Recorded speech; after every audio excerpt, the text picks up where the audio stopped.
नर्ला विधायिका स्वामी नारे मामला। बीजेडी विधायिका मनोरमा महांती स्वामी विरोध में आसी संगीन अभियोग।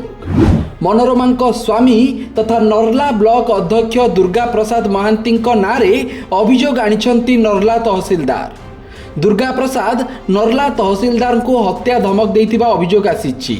नर्ला थाना रे एने एतला हेबा परे एहार तदंत आरंभ करिछि पुलिस। आज विधायिका भुवनेश्वर बासभवन में पहुंचीला पुलिस, हेले ए समय रे उभय विधायिका और तांको स्वामी घरे उपस्थित नथिले। तेबे ए मामला को नहीं मनोरमा महांती किंबा तांको स्वामी दुर्गा प्रसाद कौनसी प्रतिक्रिया मिल पारि नाही। तेबे नर्ला विधायिका मनोरमा महांती स्वामी तथा नर्ला ब्लॉक अध्यक्ष दुर्गा प्रसाद महांती विरोध में नर्ला थाना रे एतला होईछि। नर्ला तहसीलदार विभू प्रसाद सिंह एने एक लिखित अभियोग करिसेंती।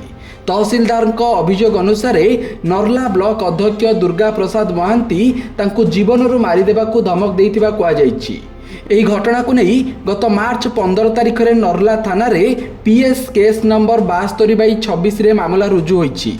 पुलिस भारतीय न्याय संहितार धारा 296, 221, 224, 351(2) एवं 351(3) अनुसार मामला रुजु करी तदंत आरंभ करिथिबा सूचना मिलिछि। घटना परे नर्ला अंचल रे राजनैतिक महल रे चर्चा जोरदार होइथिबा बेले पुलिस एहार तदंत जारी रखिछि। Bureau report, Satyapath news.